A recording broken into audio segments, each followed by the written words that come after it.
Youth కొంచెం దూరం అయ్యారు. 18 నుంచి 35, 40 సంవత్సరాల వాళ్ళు మొన్న ఎలక్షన్లో కానీ పార్లమెంట్ ఎలక్షన్లో కానీ దూరం అయ్యారు. ఎస్పెషల్లీ రూరల్ యూత్, నేను అర్బన్ యూత్ అనను. అర్బన్ యూత్లో మళ్ళీ పాజిటివ్ ఉంది, ఇప్పటికి కూడా పాజిటివ్ ఉంది. హైదరాబాద్లో ఇప్పటికీ there is no doubt. Especially Hyderabad అంటే తెలంగాణ, ఆంధ్ర, మీకు ఎక్కువ ఫ్యాన్స్ తెలంగాణ కంటే ఎక్కువ ఆంధ్రాలో ఉన్నట్టే కనిపిస్తున్నారు. ఆంధ్ర ఫ్యాన్స్ కాబట్టి మీరు ఆంధ్ర పొలిటికల్ లీడర్లు ఫీల్ అవుతారు మీరు ఎట్లా అంటే, కానీ కాదు నేను అనేది బ్రదర్, రూరల్ అర్బన్ యూత్ అన్నదానికంటే కూడా మళ్ళీ చెప్తున్నాను నేను, యూత్లో ఎప్పుడైనా కూడా జనరల్గా యాంటీ ఎస్టాబ్లిష్మెంట్ ఒక ఇది ఉంటుంది, ఫర్వర్ ఉంటుంది, ఒక ఫ్లేవర్ ఉంటుంది. ఎందుకు అంటే they feel like fighting the establishment. అది అప్పుడప్పుడు బ్రేక్ చేసినప్పుడేమో నీకు అసాధారణంగా మంచి రిజల్ట్ వస్తుంది. లైక్ 2018 అప్పుడు అందరూ వేశారు ఓట్లు. మొన్న కొన్ని కారణాల వల్ల కొన్ని సెక్షన్స్, ఇందాక నేను చెప్పినట్టు నిరుద్యోగులు పేపర్ లీక్ వల్ల కొంతమంది ఉద్యోగాలు ఇవ్వలేదు అని ప్రచారం వల్ల కొంతమంది అట్లా దూరం అయ్యారు.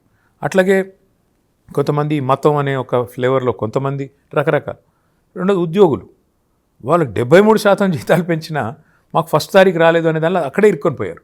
అట్లా రకరకాల కారణాలు. ప్లస్ ఉద్యోగులవి చిన్న చిన్న నాన్ ఫైనాన్షియల్ డిమాండ్స్ కూడా మీరు చేయలేదు. ప్రమోషన్స్ ఉన్నాయి, ఎగ్జాంపుల్ అది ఇస్తే మీకేం ప్రాబ్లం లేదు. ట్రాన్స్ఫర్స్ ఉన్నాయి, 8 సంవత్సరాలు ట్రాన్స్ఫర్ చేయకపోతే చిన్న చిన్న విషయాలు కూడా ఆర్థిక విషయాలతో సంబంధం చేయకపోతే వాళ్ళు మీకు నెగిటివ్ అవుతారని ఊహించలేదా? భరత్ మీరు చెప్పినట్టు కొన్ని లోటుపాట్లు ఉండొచ్చు, నేను ఇది అది అని పిన్ పాయింట్ చేసి చెప్పాను కానీ ఉండొచ్చు.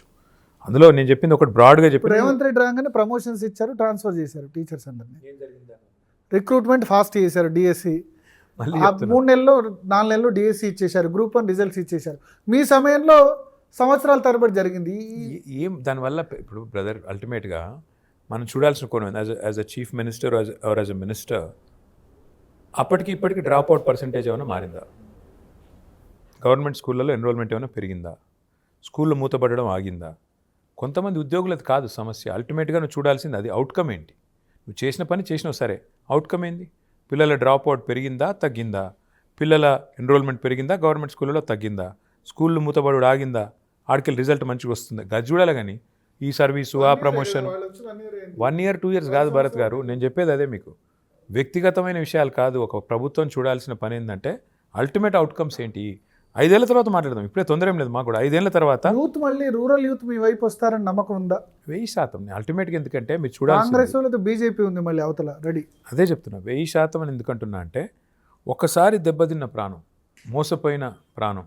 మా నాన్నగారికి నిన్నటిదాకా రైతు బంధు వచ్చేది, రోజు వస్తలేదు. మా ఇంట్లో నిన్నటిదాకా మంచిగా బ్రహ్మాండంగా మాకు ఇంత ఆస్తి ఉంది అనే ఫీలింగ్ ఉండేది, వాళ్ళ సంపద కరిగిపోతున్నది. నోషనల్ వెళ్తే కావచ్చు. ఇట్లా చాలా కారణాల వల్ల కుటుంబంగా ఆలోచిస్తారు తప్ప మన దగ్గర వ్యక్తులుగా యూత్ వేరు, మిడిల్ ఏజ్ వేరు, సీనియర్ సిటిజన్స్ వేరు అనేది ఉండదు. అల్టిమేట్గా కుటుంబ వ్యవస్థలో భారతదేశంలో కుటుంబంగా ఆలోచిస్తారు. నీకు ఇది వస్తుంది కానీ నా సంగతి ఏంది, అట్లా ఓవరాల్గా ఉంటుంది. More or less happy. 45-50 సంవత్సరాలు జరిగిన వాళ్ళు మోర్ ఆర్ లెస్ హ్యాపీ. నాకు మీ డేటా సోర్స్ ఏందో నాకు తెలియదు కానీ నాకున్న అవగాహన అయితే భారతదేశం కుటుంబంగానే ఆలోచిస్తుంది, కుటుంబంగానే ఒక నిర్ణయం తీసుకుంటుంది. అందుకే యూత్ వేరు, పెద్దవాళ్ళు వేరు అని నేను అనుకోను. అల్టిమేట్గా if there is a feel good factor అందరూ ఓటేస్తారు. నెగిటివ్ ఉంటే అంతే స్థాయిలో అందరూ కూడా వ్యతిరేకంగా స్పందిస్తారు. హైదరాబాద్లో మీ ఓటింగ్ పర్సెంటేజ్ అదే విధంగా సస్టైన్ చేసుకుంటారా?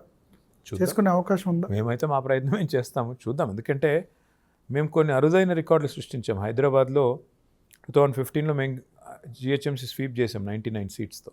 రెండోసారి కూడా జిహెచ్ఎంసీ గెలిచిన పార్టీ మేము ఒక్కరే. ఇదివరకు 2 సార్లు ఎవరికి గెలవలేదు. తర్వాత ఓటింగ్ తగ్గింది చాలా, 48-56 దాకా. కరెక్ట్, తగ్గింది. But still we're the single largest party. అల్టిమేట్గా మా అంతటా మేమే ఎవరి మద్దతు అవసరం లేకుండానే కౌన్సిల్ ఫామ్ చేసినాం. అట్లే 14లో 2 సీట్లు ఉండే మాకు హైదరాబాద్లో వచ్చిన అసెంబ్లీ. 18లో స్వీప్ చేసాము, 23లో స్వీప్ చేసాం. ఇవి కొద్దిగా అరుదైన రికార్డులు. ఎందుకంటే ఇవి ఎవరి వల్ల కాలేదు. గతంలో చంద్రబాబు నాయుడు గారు కూడా చేయలేకపోయారు, రాజశేఖర రెడ్డి గారు కూడా చేయలేకపోయారు, కానీ కేసీఆర్ గారు చేశారు. కాబట్టి నేనేమంటాను, కేటీఆర్ అంటాను. No, not at all. అల్టిమేట్గా face of our party, face of our government is KCR. Nobody else can eclipse him, nobody else can come close. నేనేమంటానంటే అంటే మీకు పూర్తిగా వదిలేశారు ఫ్రీడమ్గా. అర్బన్ డెవలప్మెంట్ కేసీఆర్ గారే కదా మరి. అప్పుడు క్రెడిట్ అంతా వారికే వస్తుంది కదా. నడపమన్నది వారే, నడిపించింది వారే. అట్లాంటప్పుడు సడన్గా నేను వచ్చి నాకు కావాలి అట్లుండదు. నువ్వు గెలుపు ఓటమి ఏదైనా కూడా నాయకుడికి సమంగా 2 దక్కుతాయి.